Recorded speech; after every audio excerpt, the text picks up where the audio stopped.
unfortunately. So I'm going to go ahead and just read a short bio on Nancy, and then we can go ahead and get started. I was going to interject, the leprechauns were messing with the link. Right? Yes, that's what it was. Those darn leprechauns, they had to get to us this morning.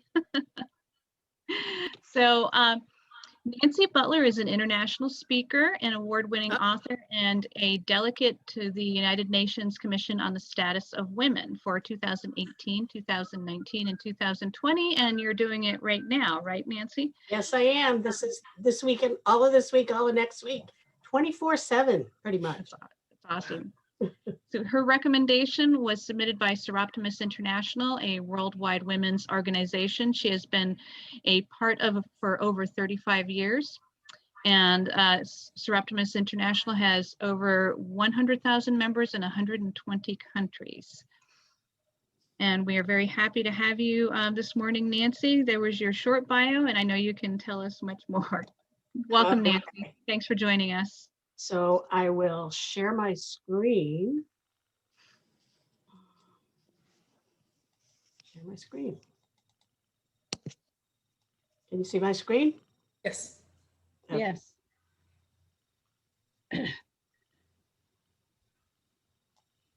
Okay. Looks good. All right. First of all, you need to have a good understanding of, I know we all have heard of the United Nations, but to understand more about what they do, because there's also the NGO, which is the non-governmental organizations that work with the United Nations. And I need to explain that difference so that you can understand how this is all pulled together and where all the programs come from, where the recommendations come from, and a lot more about that, just so that you'll have a great understanding of how all of this works. So as you know, as you may know, the Commission on the Status of Women is the principal global intergovernmental body exclusively dedicated to the promotion of gender equality and empowerment for women. It's a functional commission of the Economic and Social Council. They call it the SOC, and that was established in June of 1946. Non-governmental organizations, which are the active participation of non-governmental organizations, we call them NGOs, is a critical element in the work of the Commission on the Status of Women. Of the framework. NGO has been influential in shaping the current global policy framework on women's empowerment and gender equality, including the Beijing Declaration and Platform for Action. They continue to play an important role in holding national leaders accountable for the commitments they made in the Platform of Action. So what happens is, we mentioned earlier that I'm a part of Seroptimus. Seroptimus is a non-governmental organization that has 20 seats at the UN. They enable, those 20 are chosen throughout the world through the 120 countries that Seroptimus is connected to or has chapters in. And of that, I have been a delegate through that for the last 3 years. This year, it's very different, and I'll talk about that in a minute. The UN Women facilitates the participation of ECO, SOC accredited non-governmental organizations in the sessions of the CSW, Commission on Status of Women.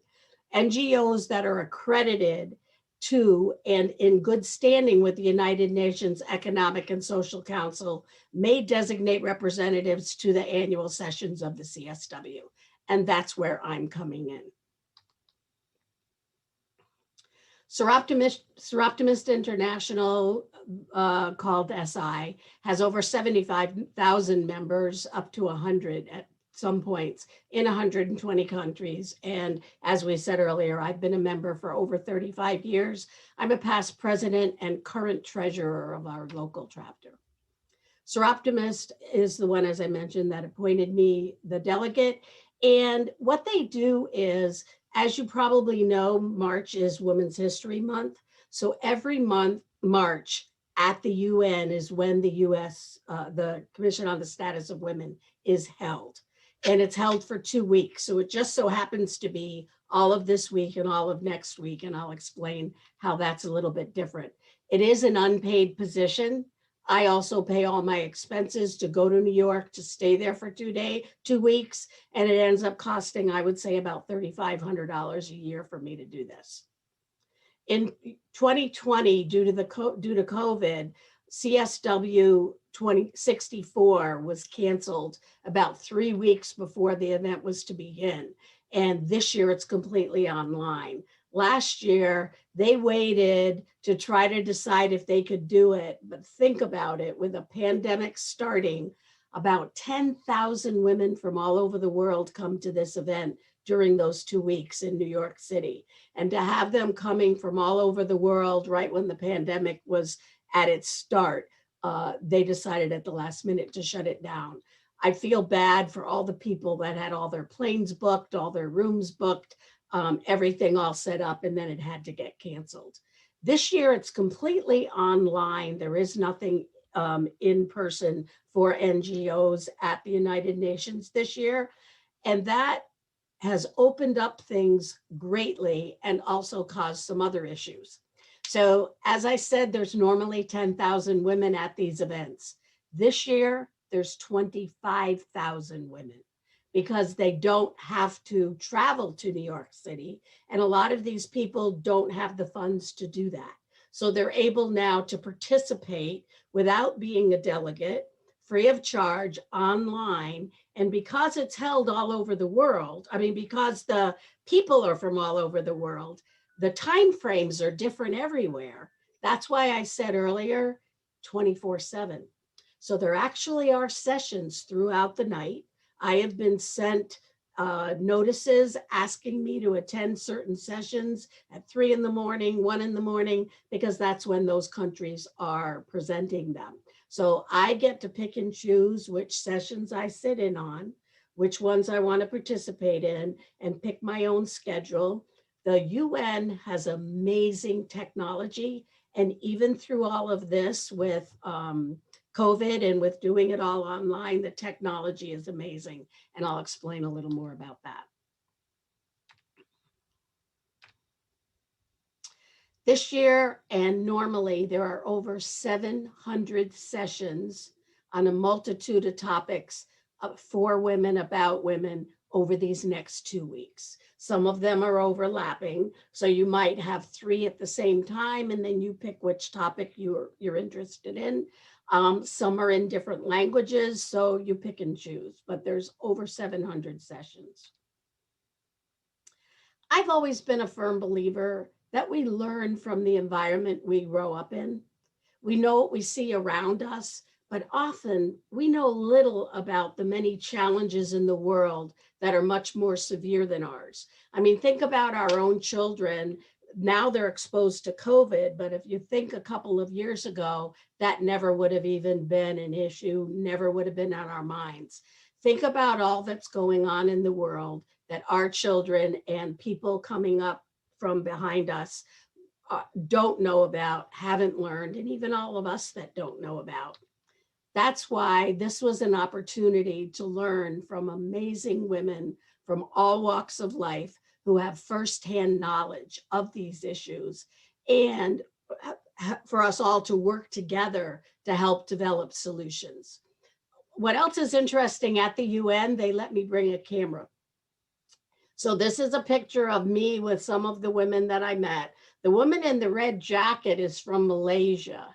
I met her my first day there on the first time I was a delegate. She happened to be staying in my hotel and was sitting at a table next to mine having dinner, and she was alone and I was alone, and we really connected. During that entire 2 weeks, we shared cabs to get to sessions. I mean, think about it. If there's 10,000 women that can't all go to the UN at the same time with all the UN itself, all of their people. So a lot, and there's over 700 sessions and not enough room to accommodate all of that. So some of these sessions are all over New York City, and you have to get yourself to these different places. And she and I kind of teamed up. We still keep in touch. I just talked to her last week, and it's been 3 years.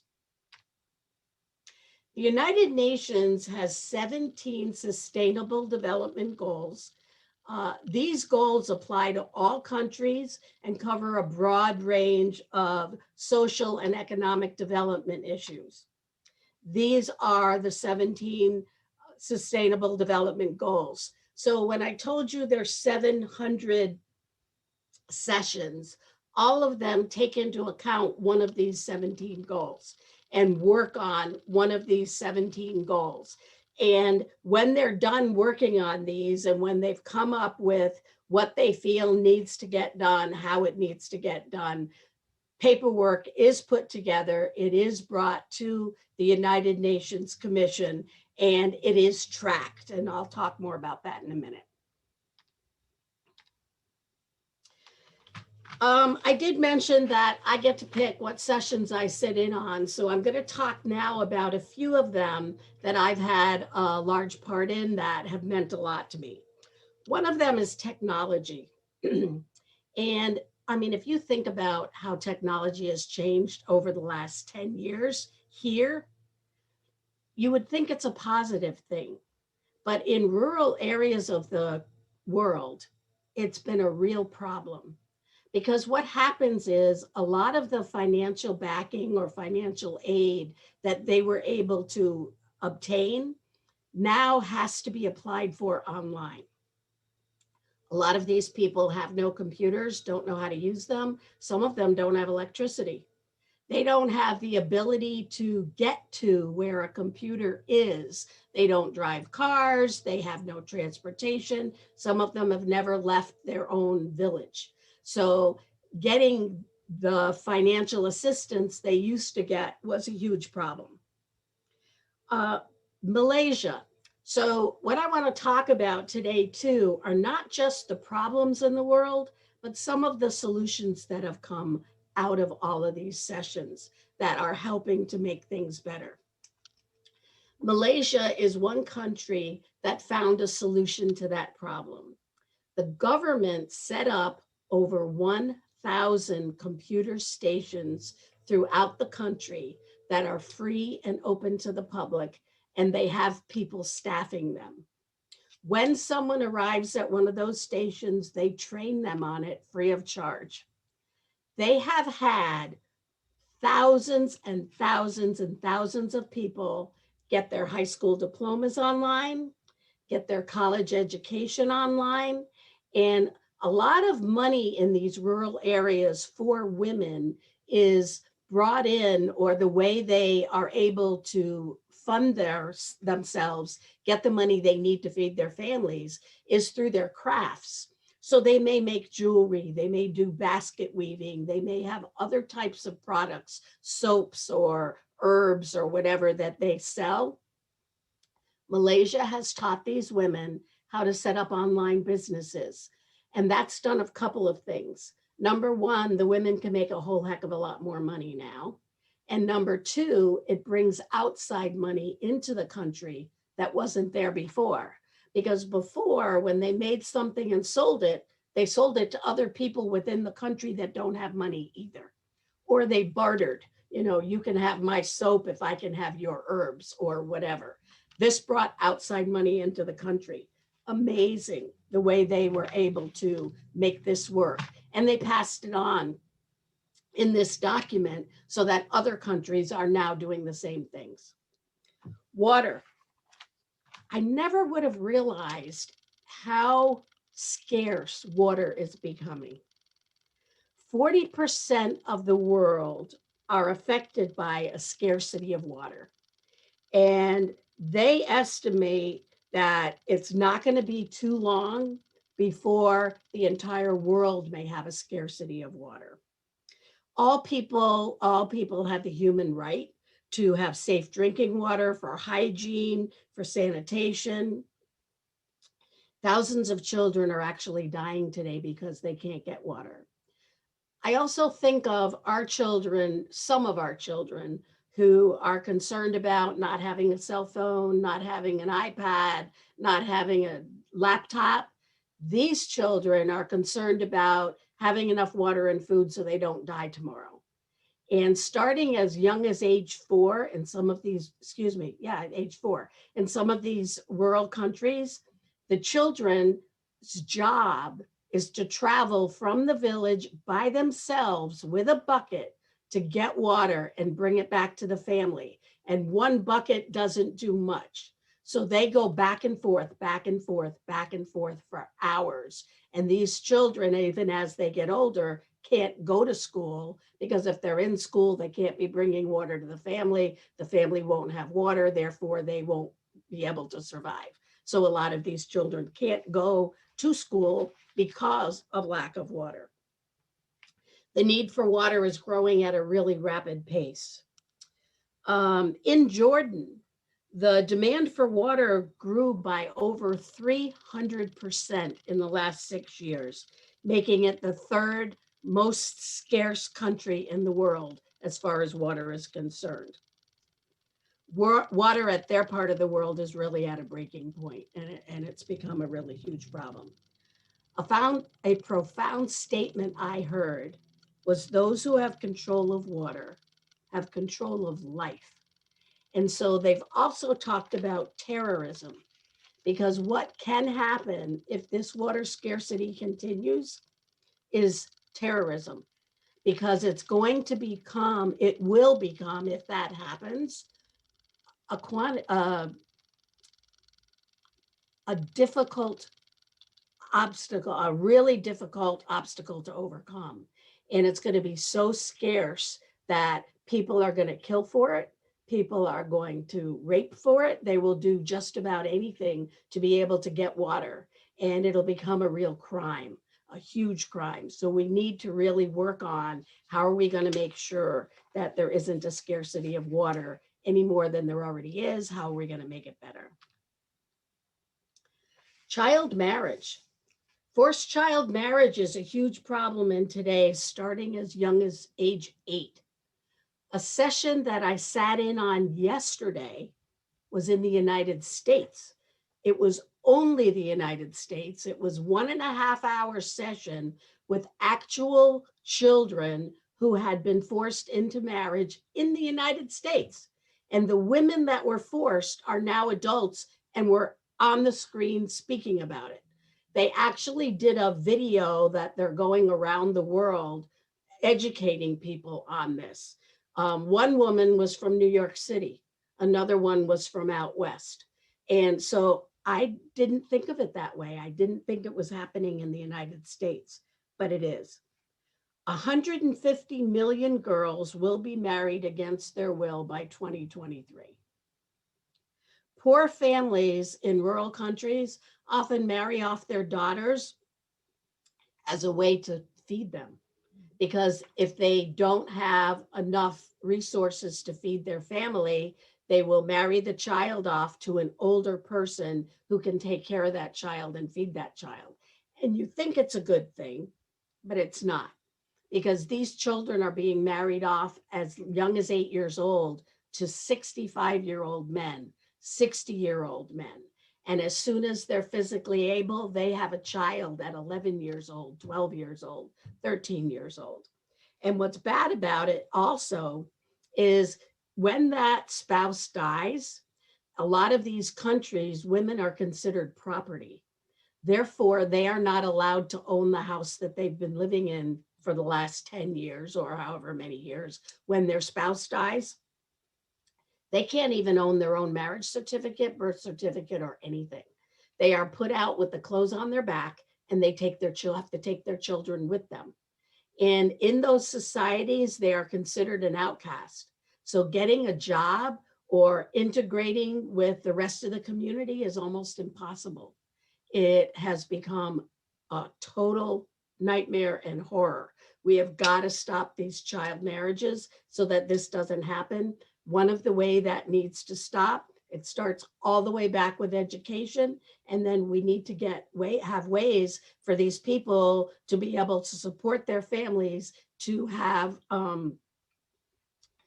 to also find ways for them to not have so many children, to have access to those resources, which they don't have. Microinsurance. This is a positive thing. I had never heard of it, which is really interesting. And I've been licensed in insurance for 40 years, and I had never heard of this. Microinsurance is absolutely amazing. So let me give you an example. There's a woman from Kenya who spoke when I sat in on this session. She received a cow as a wedding gift, and it provided the basic needs for her home. That cow had a baby, so now she had two cows. And with two cows, they were providing more milk than her family needed. So it enabled her to be able to sell the excess milk or barter with it to get the other things that her family did need. The cow, one of the cows broke its leg. And when she took it to the vet told her it is no longer a cow. And she said, "What do you mean?" She said, the vet said, "It's not a cow, it's a carcass. This cow is not worth anything anymore." The cost of a cow in Kenya is about $2,000. Where is she going to get $2,000 to get another cow so that she can feed her family? Not going to happen. The vet told her that if she had had insurance, she might be able to replace this cow. So here's what an organization in Kenya had done. This was their solution, and it's working really well. They came up with a way that each person in agriculture in that area could purchase insurance on their livestock. I asked, what's the average cost as a percentage of what the livestock actually cost? And they said, well, a cow's about $2,000. It would cost $50 a year to insure that cow. So if she spent $50 a year to insure that cow, if that cow got sick, hurt itself, broke a hip, whatever, she would have her cow replaced. And what's really interesting about the way that they did this, the people who purchase the insurance are the ones who run it. So it's not run by a bank. It's not run by the government. It's run by the people that are involved in it. But there's an organization that goes in and helps train them on how to do it and helps oversee it to manage it so that it goes well. They are required. It's member owned. It's a nonprofit. It empowers these individuals in other areas because they learn about running a business and the finances of a business. It's community-based, and it has a long-term perspective, meaning that they're looking for this to grow and continue indefinitely. And it really empowers these women.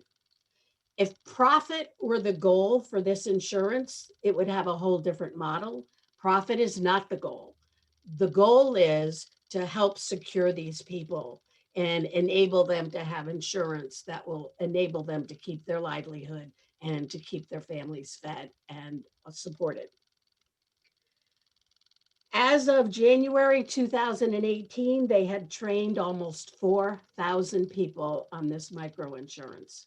And there are over 4,000 people now that are involved in this microinsurance. They're also looking at the potential to bundle it with other insurances going forward, like health insurance, life insurance. But at that point, they hadn't done it yet. Human trafficking. Here's another real interesting factor that I found out. Lawyers Without Borders, you can look that up on the internet. They're actually located in New Haven, Connecticut. This organization is absolutely phenomenal. And the picture on the right is part of the room I actually sat in to do this session, to be in this session. What they did was they went there ahead of time and they brought in all of these murals on vinyl or on paper that they put all around the room so that we in the session could feel what it was like to be in a room of a woman that was human trafficked.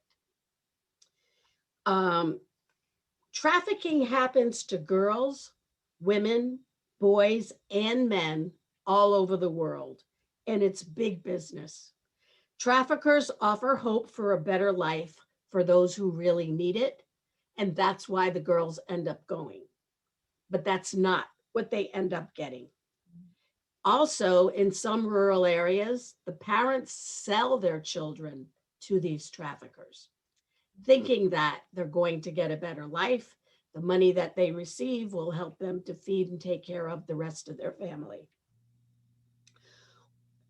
Sometimes a child goes willingly because she's told she will earn money and be able to send it back to her family, but that doesn't happen. One girl spoke of once she was trafficked in. She worked from 4 in the morning till midnight every day. And if everything was not done exactly right, she was beaten and raped and not allowed to eat. The money never went to her family. One girl said if she serviced less than 10 men a day, she was not allowed to eat. These girls start to feel like this is the only life they can have. They're stuck there. They don't know how to get out. They never really wanted in to begin with. It was something they thought was something other than what it really was, and they really don't know how to get out of it. This organization has taken this to the next level in really trying to make a difference, and they do it all pro bono. They travel the world, and they don't train the parents. They don't train the children. They don't even train just the community. They train the heads of everything. They train the people who run the schools, people who run the homeless shelters, the clergy, the people who run the countries. Because if they can teach the heads of organizations, then those people can teach all of the people under them, and Lawyers Without Borders will be able to have a much wider reach. They've been doing this for years. They continue to do it. They have trained all over the world, over 150 magistrates on human trafficking and how to help stop it, how to help girls, women, boys recognize it so they know what it is and how to stay away.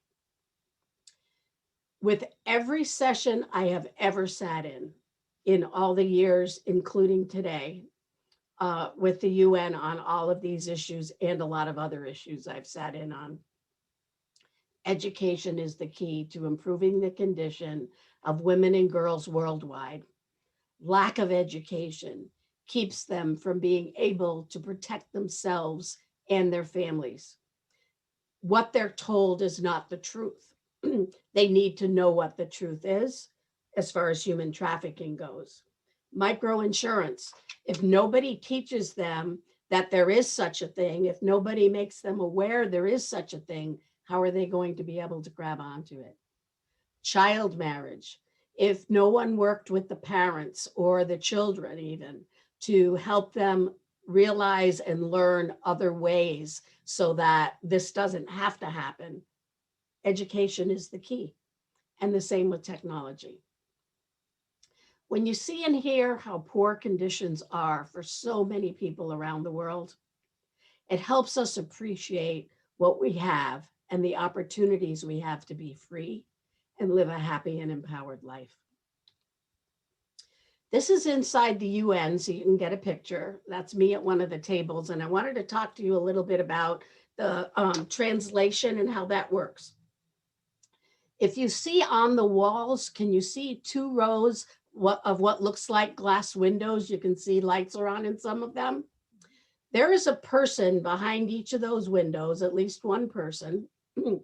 And the technology that's in front of my desk, I punch in what language I speak, and those people behind those windows, whoever is the speaker, whatever language they speak in, all of those people translate it into the machine, and it goes out to each desk in the language that they speak, so that You can go and listen to any session you want, and it doesn't matter what language they speak, you will understand it, you will be able to participate. And when I speak into that, it translates back into all of their languages so they can understand what I'm saying.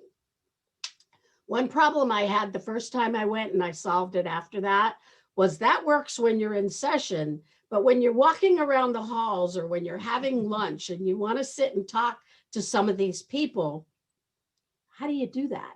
So I got an app on my phone where I can speak in English, push what language they speak, and it speaks out to them in their own language. They speak back to me. I push the button on my phone to English, and it translates it back to me. So after the first year, I was able to talk to everyone, and it was absolutely amazing. In the online sessions that they're having now, there's also translation. So you know you've got a little chat button at the bottom. Well, there's also a translation button. And so kind of like when you see on TV for the deaf, or when you see translation of movies on television, it's the same thing here. So you'll see English going across the bottom in writing if I'm in an online session that doesn't speak English. What was so amazing was that I saw no political agendas at all and only experienced thousands of smart, amazing women from all walks of life coming together to share best practices, improve the lives of women and girls everywhere, and find ways to make the world a better place. This first woman with the glasses, the tall woman next to me, every year I went to the UN, I met up with her. And so we have pictures of each of us year after year after year. The second woman was a professor, and I think she was from India, I'm not sure. And it's just amazing to be able to actually connect with all these people. Although I've traveled the world, not only was this an absolutely eye-opening and amazing experience, I would consider it a milestone in my life. And if I'm asked to participate again, I'll jump at the chance every single time. CSW 65 runs from March 14th to the 26th. And as I said, there's 25,000 people that registered this year. It's the technology that they set up was 2.5 times what we've had in the past, and they're still already reached their maximum. It is free of charge, and that's probably one of the reasons, and you can be anywhere in the world. They have 800 people waiting to register, and they're working right now. I just spoke to them yesterday. They're working right now to try to increase their ability for additional registrations and to be able to get more people in. And that can change on a daily basis. The website you want to look for is ngocsw.org.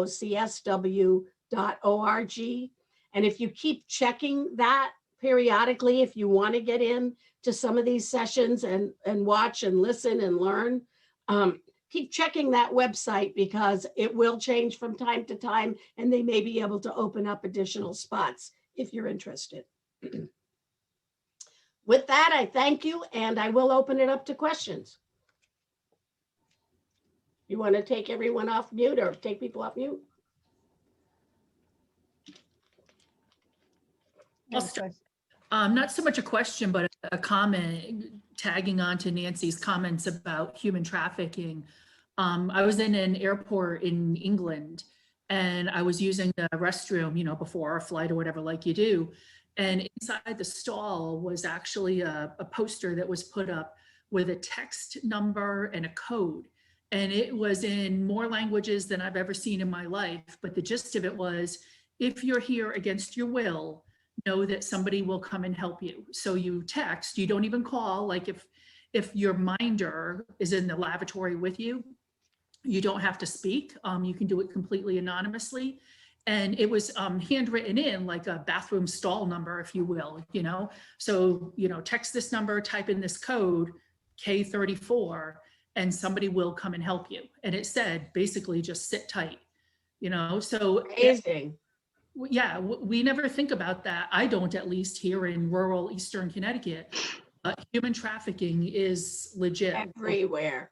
It's Yeah. everywhere. Yes. Do you know Minnesota is one of the largest human trafficking places almost in the world? One of the most in the world. Mhm. Is that because of the different Nationalities. metal there?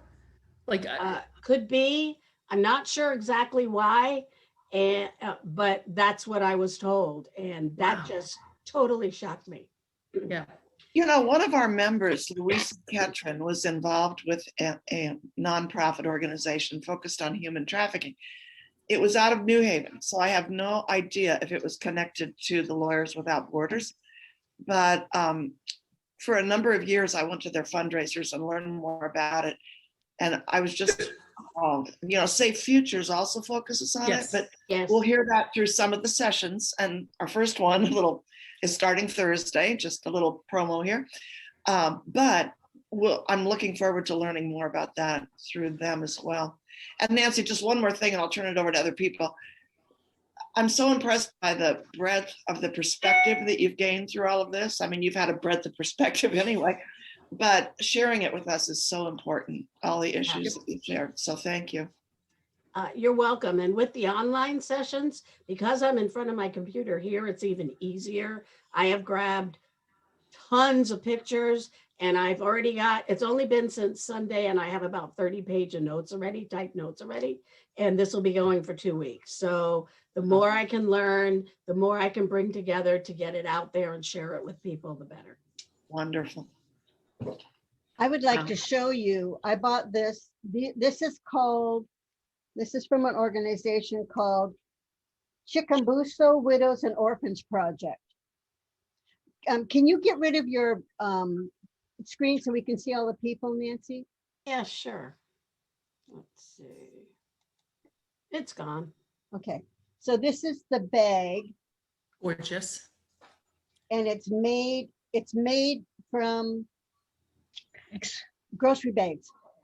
Wow. They weave bags. grocery bags. And this is my airport bag, which is huge. Huge. And so they're very, very durable because they're made from grocery bags. You can't heat them, but I mean, they're waterproof and they're amazing. And I bought it at a church bazaar out on 184, you know, the little church out That there. reminds me of something else I want to mention. Every time there is the CSW in New York, and even now online, they have what they call an artisan fair. And people from all over the world bring what they make to this artisan fair. And at the UN Artisan Fair, it's not on UN property, it's like at a church right next door. You can go and buy all these products and bring them home and they earn money while they're sitting there, which Right. helps them to be able to even go. Right. Now with it online, the artisan fair is online and you can go online and buy things through the artisan fair. It's really kind of neat. That's wonderful. Nancy, that was astounding and riveting. And I just can believe, I mean, it just hit my heart and soul when you talk about human trafficking. When you talk about the Lawyers Without Borders, there's an organization in New Haven called Love 146, which I have been a sponsor of to benefit them. And it is about women trafficking, sex trafficking. And so it probably is a bridge also with the Lawyers Without Borders. So I just wanted to bring that to your attention. It's right in our own backyard. And they have organizations in, I think, Great Britain, but it was founded in New Haven. So it's called Love 146. Anyway, so I did want to share that. I should mention too with the human trafficking, one of the laws they've been trying to change for so long, and it's gotten a lot better, but we're not there yet.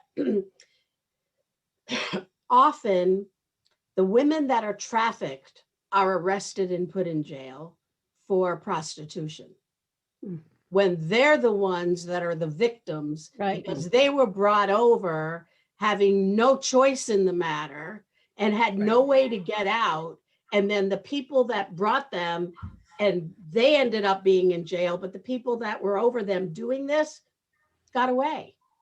And so Just the go find more. definition of victim versus prostitute, that definition had to be very clearly defined so that because you're having sex for money doesn't necessarily make you a prostitute. That's You right. could be human trafficked. It may not be your choice. You may be beaten to death if you don't do it. So why Right. should you go to jail for that? And for years and years and years and years, that was the way it was. And they're working now, and in the US, it's a lot better, but they're working all over the world to try to change just the definition of those terms so that the right people go to jail. Can you imagine being human trafficked for years, having to service from 4 a.m. till 12 at night, or you're beaten, raped, and don't get to eat, and then the police come in and put you in jail for doing it? Probably freedom for them to get away from that. Right? Jail's got to be To a safer certain than degree, yeah, crap. but they never Yeah. get a life. They That's never, horrible. ever will be out with a real life. No. You know, and go ahead. Sorry, I had something I wanted to say. So you all get together, a huge amount of women, and there's different breakout spaces and classes to basically get taught about these subjects that are affecting so many people, women, societies. So they bring it to the table, but after they bring it to the table, what happens? Good with all of- question. I'm so glad you asked. I'm So- sorry, like this, No, like perfect. I don't know about anyone else, but I'm really sick to my stomach. I mean, I'm not a naive gal, right? I know that there's a ton of problems out there, but you're bringing all of these You're things absolutely up, these right. You can't topics. just bring it and drop it. Yeah, like there needs to be So some here's what action happens, and taken. this is amazing. This is amazing. By the time the 2 weeks are over, I have a document about this thick that says what came out of it, what are the recommendations, what are the next steps, who's doing it, how's it going to get paid for, and when is it going to happen? And then the next year at the next CSW, so there's been this is the 65th CSW they've had. So it's CSW 65 this year. Next year will be CSW 66. Every year, the document comes back. They say, okay, you were supposed to do this by this time. Here's the money that was available for you to do it. What have you done? What have you not done? How can we help? Where are your problems? And take it to the next step. That piece of it is critical. You're absolutely right. I should have mentioned that, and that's amazing. Perfect. Yeah, mean, Nancy, that, is oh, I'm sorry. I mean, is there like touch points throughout the year to see the progress and what's There, going on with yes, it? yes. I get emails daily Okay. throughout the year. Be a part of this. Here's what we're talking about now. Here's what we're working on now. Here's how we're doing it. I can only spread myself so thin. With 600 sessions, I can only spread myself so thin, but yeah. All right, Nancy, thank you for this presentation. It was fabulous. Yep. Thank That you. was my question too, as far as what are the solutions that come from the caucus? Yeah, Can you 'cause talk you can talk all you want, but what good is it if nothing's done about it? And Right, they actually document it and track it, which is wonderful. amazing. Now, can you talk about some specific solutions that maybe that you were involved in or know Well, about? Well, some of the solutions I talked about were, number one was what Malaysia did about technology. Okay. About the micro insurance, I've connected with 3 different countries that are working on that micro insurance. And because I'm insurance licensed, and I actually write the material and teach continuing education to licensed insurance people all over the state for them to keep their licenses. So I have a lot of information on that. I'm working with those countries on trying to help them on that piece. Well, thank you so much. Mhm. You know, in all my travels that I've done with the military, you know, a lot of times contractors will hire subcontractors. Like everyone probably remembers KBR, and they had subcontractors, and those subcontractors will hire people from third world countries and pay them like $1 a day. I mean, it's just horrible. Yes. And they're working 12-hour days. They don't get a day off, literally, because I've talked to these women and they don't get a day off. And if they are sick, they don't get paid for that day. And I actually had some girls come to me and tell me that they took their passports, and I actually reported that, and this like went way above, went way up to the command, and they said, well, technically it's not human trafficking because they're treating them okay, and it's just horrible what they can do. Yusuf. Yeah. But what you have to realize, that $1 a day to them is like $100. Yeah, Yeah, and we're exploiting them for that. exactly. I understand that, but you have to look at Yeah. it from their side. They're able to feed their family. I'm not pro child labor laws or anything like that, but I'm just saying that if that's the only option they have, Right, praise God, at better least now. that's available to them. And yes, it needs to be better, but it's better than having nothing. Yeah. Nancy, I have one other question. The women who were speaking from the United States, what happened? Were those people arrested that married an 8-year-old? And No. So here's what happened. They had 4 different women. I'll tell you the stories of 2. One was more what you hear on TV, where they are forced into almost like a cult-like type status, where the man marries multiple people, and you're required to, and you can't get out, or you're beaten. One girl was like that. Another, well, I'll give you 3. Another one had actually been raped at the age of like 16. And because she was raped, her parents made her marry the rapist God. because he's the father of that child that she's having. And she shouldn't have had sex with him. And because she had sex with him, then you got to marry him. And they don't see it as a crime. They don't see her as a victim. They see her as, what'd you let that happen to yourself for? Now look what you did. Go marry the guy. And the parents made her marry him. Unbelievable. Another one, which I'm sorry to say, was Orthodox Jew in New York, who was brought up extremely, very strict religion. And the women cater to their men, and they don't pick their own spouse. They have a matchmaker that picks the spouse for them. And so the matchmaker picked the spouse, and that's who she had to marry. She married him. He ended up coming home drunk and beating her. And it was horrible. And she'd wanted nothing to do with him. But she asked her mother if she could divorce him, and she said no. If you don't have any scars on your body, no. Horrible. Show Parents us, don't deserve show that us physical damage, and then yes, we'll give you permission to get a divorce. Permission. And they're taught when they're brought up, you listen to your parents and you do what you're told. And you don't have a voice, and you're not allowed to speak up. Yep. It's horrible. Well, Now that's- these women, in fact, all 3 of them are remarried of their own choice, have their own new children, plus the ones they had before. And now they're a part of all of this, making sure that it doesn't happen to others. That's good. Education is huge, letting people know that Yeah. that's the only way. That's the only way. You're absolutely right. Think about this remember how I said some women are considered property? They're not allowed to own anything. Well, think of it this way. If that's the way it was, if that's the way it was in your household, it's all you knew from the day you grew up, day you were born, that's what a woman's life is supposed to be. And the parents only know that life because that's the way they were brought up. And those parents only know that life because that's the way they were brought up. And unless somebody steps in and teaches them it doesn't have to be this way, and this is not right, they don't know anything else. They're doing what's been in history for hundreds of years, and that's just what their culture is.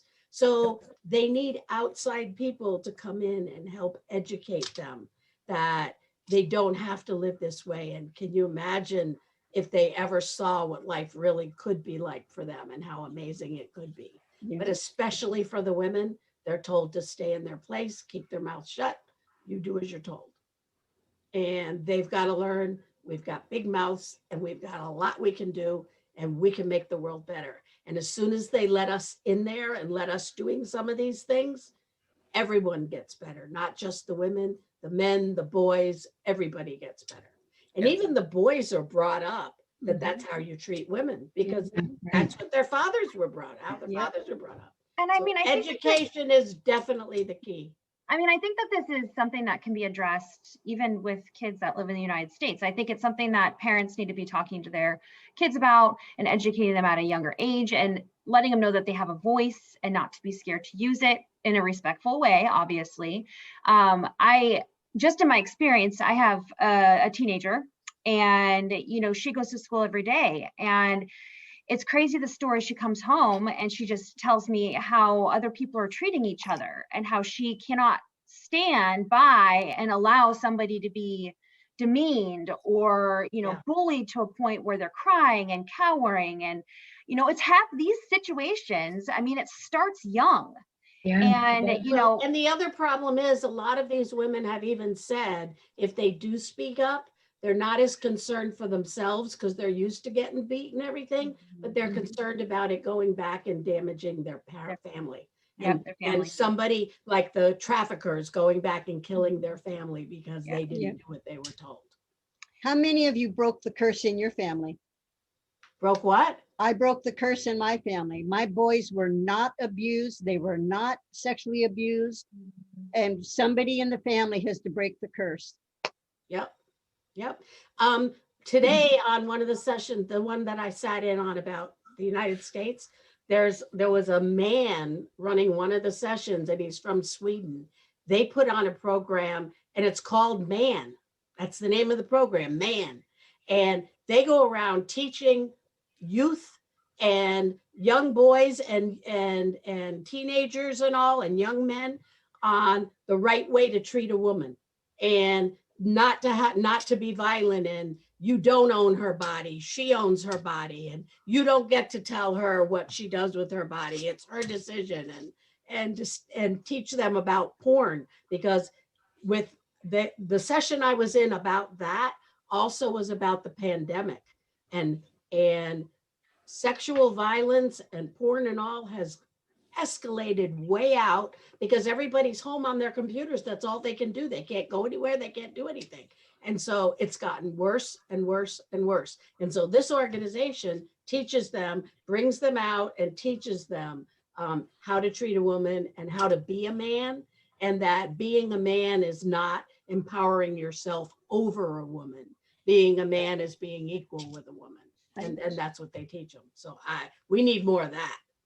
A lot more of that. Great. That's great. I have 2 daughters, so that's why I probably feel as strong as I do. I do too. Oh, I'm always telling my boys, you better treat women this way. You better treat them this way. I think it's important to, at a young age to tell women and girls how they should be treated. And this is the standard. And don't let anyone else tell you different, and you are strong in yourself and you have your own feet to stand on. I can't tell you, your voice is just as important as anyone else's, and you make sure it's heard. And it's those kind of things that need to be talked about. And I don't think it is. I don't think they're not being educated and brought up. Today they took it in another direction also, and I actually have pictures. They showed on the screen multitude of pictures of advertising for perfume, advertising for toothpaste, advertising for anything. Oh, yeah. And how a lot of it's all sexualized. Yep. Yes. Girls young girls begin to think this is what's attractive. This is how I need to look. This is how I need to be. And so they model themselves after all of this, and it's not right.